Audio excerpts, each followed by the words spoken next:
Yo, what's going on, guys? It's Rest, and we now officially have the hotfix that is coming out alongside Revenge of the Cartels today. This is going to be on Mental Mars' website, so you can find the link to this in the description if you guys want to go read it for yourself. But obviously, we're going to read it right here together and react to it and go over it together, because there already seems to be some crazy things there that you can already kind of see if you just read a little bit. But starting off, we have new content. Revenge of the Cartel is live. Obviously, we knew that was coming back, but crossplay is also going to be available now. Sorry for PlayStation users, but it is going to be available for everybody else. This is already going to be a big update. We have the return of the cartel event plus crossplay, which I did speculate was actually coming, and it actually did show up. But then we have the level cap's been increased to 72. Now, I already know this is going to be crazy for some people. Some people are going to despise this, but I'm actually really excited. We're going to see new builds now because the level cap's being increased. Gears coming back to the game, and that's just crazy. And now events can now be enabled at any time. Bloody Harvest, Broken Hearts Day, and Revenge of the Cartels will be able to be toggled off and on in the menu. So this means these events should be permanent now, which is actually really, really cool, alongside the level increase and crossplay coming to the game. This is all brand new stuff. Well, not technically brand new, but obviously returning stuff that you could do forever. That means you're gonna be able to farm all this gear now. This is amazing. Seasonal event updates. Added seasonal event gear normally awarded by challenges during the season to drop from the respective bosses. This is just going to be another way to farm gear. Added web invitation and the polyamorous to the drop pool for loot hearts. Increased Captain Hunt's drop rate for legendary seasonal gear. Added Bloody Harvest anoints to reroll machine while this event is active. If the event is not active in the main menu, players will not see his anointments rolling gear. Okay, so you just got to have them active, which is really, really cool. Updated on the operative's Heartbreaker skin to also appear in the barrier tech. Updated Maurice's audio during Broken Hearts Day event to give the priority to audio. Okay, this is just some normal stuff. Addressed to report concern the challenges during the event. Okay, yeah. Split screen. If you want to read this, you can go ahead. I know probably most of you play solo, but if you are a split screen player, you can pause the video here. I'm not going to read all this, but I'm sure it's nice upgrades for split screen. So getting on the general updates, right here we have some just crashes and bug fixes, but then we get on down to right here, update the blind say shotgun on kill ability to activate when equipped when the operative's digiclone. So now the digiclone can just activate that, which is cool. Updated how the effective victory rush artifacts is calculated. Now players will have a 60-second buff applied to the player on a badass kill that is reset with additional badass kills. So they're actually buffing the Victory Rush class, not class mod, artifact, which is really cool. Adjust the Revolter shield to correctly remove the shock behavior if unequipped. Alright, so I don't think they nerfed it yet, at least. Adjusted the Super Soldier shield to prevent it from receiving multiple stacks of modifiers. Okay, so they did fix the Super Soldier. I know a lot of people are going to be a little upset at that, but it probably needed to be fixed, let's be honest. And then for the rest of these, they just seem to be bug fixes and just general quality of life things. But weapon adjustments. Grease Trap made it easier to grease enemies more before setting them on fire and increases damage by 20%. That's going to be crazy. So Grease Trap is already a pretty good weapon. Iceberger, buff the damage. Needle Gun, buff the damage. The two guns that weren't the greatest in the cartel event, buffed them up. Let's go. Additional hotfixes. Today's change in Borderlands 3 also activate all of the true trials. Okay, during this event, all the true trial bosses have received a huge boost to their health and the damage they will be dishing out to our players. This mini event cannot be turned off, so new players be aware. True trial events will be active until July 1st. As a reward, the bosses will be dropping the 2 legendary weapons from the events. Okay, this is just from what they dropped before. And Maurice's Black Market's moved. I'm sure there'll be a ton of videos from a ton of content creators posting on where that's going to be at. But anointment adjustments, with the introduction of the final level cap increase, so this is the final level cap increase, we determined that it was the best time to make changes to the current anointment meta.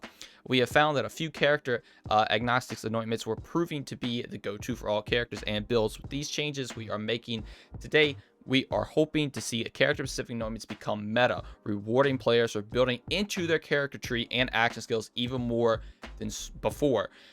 We will be monitoring community feedback very closely as we anticipate there will be a lot of discussions around this topic. We will make further adjustments to these changes as deemed necessary. Okay, so let's see what we got here. Astral projection damage increased by 100% for face cast and related action skills, so it just increases by 200%.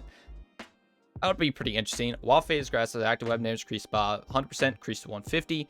Orb damage increased by 100% for phase flare, and related action skills increased to 200%. So it seems that, you know, we're gonna have way more better action skill focused builds, at least for Amara, which is cool. Black the Beastmaster. Fadeaway's active weapon damage increased by 100%, increased to 150. That's a good buff. While Gravity Snare's active weapon damage increased by 100% to 250%. That could actually be really good. Plus, with the extra skill points, you could be seeing some Gravity Snare flak builds now. After using Rack Attack, gain 50% critical hit damage for a short time, increased by 100%. That's a pretty decent buff as well. After using Attack Commands, gain 30% life steal for a short time, increased 50%. Okay, yeah, but even with this, people probably still not going to run that, let's be honest. But most of the gun, alright, she has a lot of changes. While Iron Bear is active, Bear Fist damage increased by 100% to 300%. Time for the Bear Fist builds to come out. While Bear is active, Salamander increased by 100% to 200%. Again, Railgun 100% to 150. The minigun 100% to 150. Dude, Iron Bear was already pretty good. This is just gonna make it even better. What the freak? Then the grenade launchers increased to 100 to 200. Vanquisher 100 to 150. Then while Iron Cub is active, weapon damage increased by 100% to 150%. And then after exiting Iron Man, the next two magazines will have 10% increased fire rate and 20% critical hit damage is increased to a 100% critical hit damage bonus. That might be a pretty good anoint as well.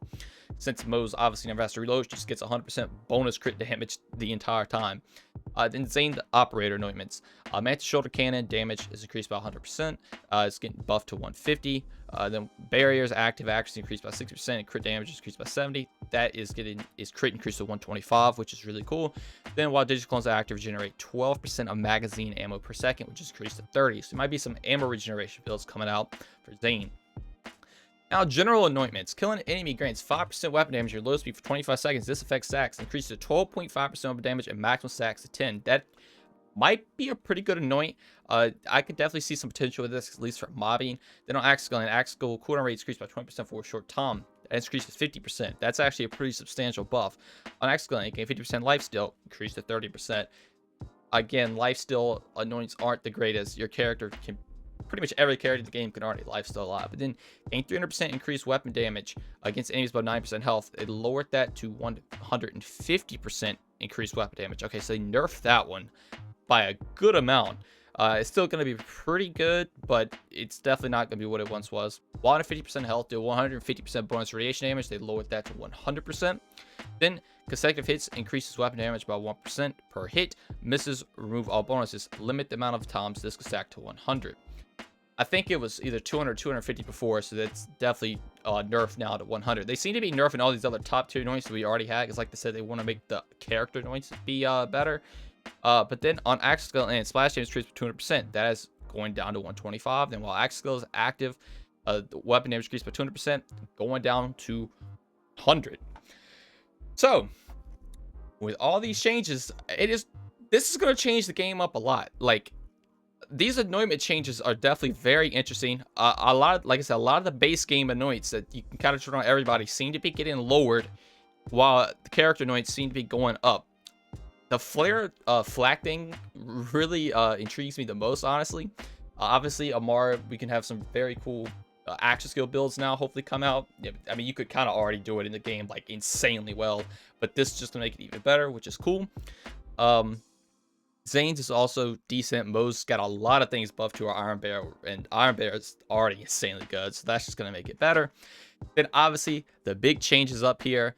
You know, you had the little damage buffs, which are cool, but increase the level cap to 72. Like, that is just insane. But this is going to be the final level cap. I'm going to have to go reform a lot of gear now, which kind of sucks, but I'm down for it. And then, obviously, every single event is now permanent. And our favorite Revenge of the Cartels is back, plus crossplays in the game. This is a huge update, boys. This is actually a lot of content. I was not expecting this much. But they said they had a couple little surprises for us. This is a little bit more than a little surprise. This is like a huge game changer. Not only are we getting all the events back, there are gonna be more builds and stuff to go after now. You gotta, you know, get gear again. Very, very exciting times if you're a Borderlands fan. This is gonna be the first of multiple videos today. So if you did enjoy this, be sure to stick around. Consider subscribing and dropping a like. It really helps me out. It really helps get these videos out there for other people to see and grow our community. So thank you all so much for watching, and I will see you in the next one. Peace.